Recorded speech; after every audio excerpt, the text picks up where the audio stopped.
Hello everybody, this is Pastor Megan and I'm here in Dublin, and I just wanted to take a second to remind everyone that so many of our religious fancy pants moments happen when there is a combination between religion and culture and politics. And that's when a lot of times the major theological thinking of the time, just the words about God and the way we think about the ways we should behave as faithful humans, makes huge transformations. We see this in the time of Jesus, in the stories where he's talking about taxes, and he's talking about Caesar, and he's talking about whether or not you obey the contemporary political authorities. We see this in the Reformation and the way that Martin Luther is rebelling against the political streams and the economic streams that have merged together in Catholicism.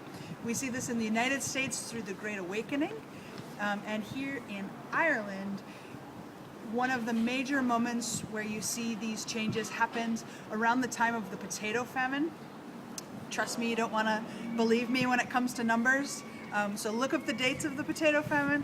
But the thing that is really interesting about it is about 3 million people died during this period. And they found that because they were following the Catholic ideas of contraception and family planning, that as they divided their inheritances, they ended up with small farms. Because if you have 7 kids and you divide your big farm into 7 farms, the family farms barely had enough to make a living. And when the bad parasite, the bug, came that destroyed and rotted out all the potatoes while they're in the ground, they found that they really needed all of their crops to be successful in order to have an economical livelihood. So at that time, a lot of people start immigrating, a lot of people get sick, and what happens is they decide that it would be just the firstborn son who would inherit the farms.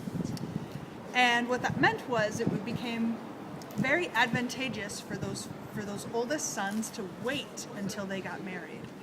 So if the father died in the family, the widowed mother would like the help of the son to take care of her and to take care of the farm. So the men would wait a really long time to get married, and they would marry younger women who were able to procreate, and then they would continue to have their families. But as that happened the next year, because the men had married young brides, it took a long time for those widowed mothers to pass away so their sons could be married. And so the age gap between when people got married lengthened and lengthened and lengthened.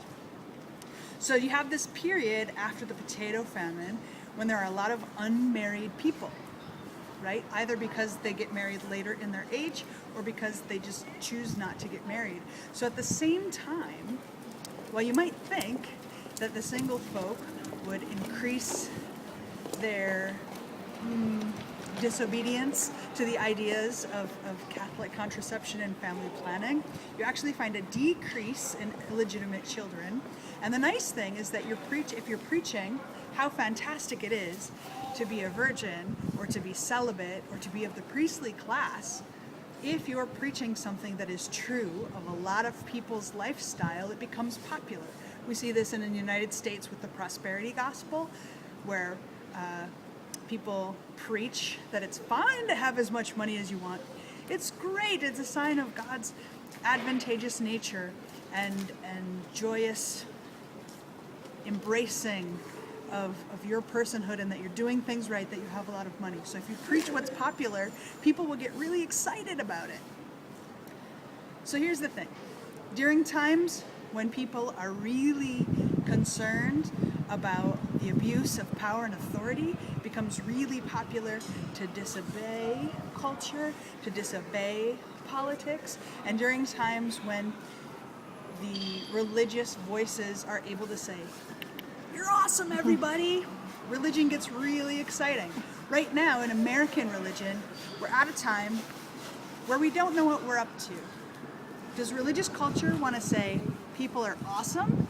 Or does it want to say reform because of all of the abuses of power?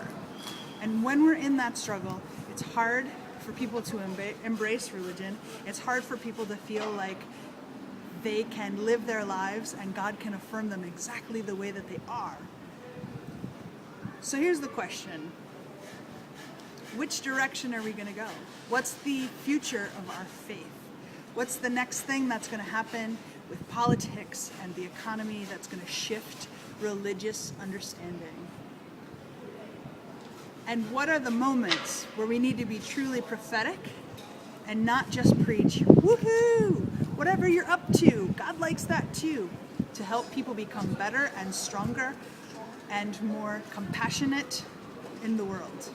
So that's one of the things that many pastors are wondering about.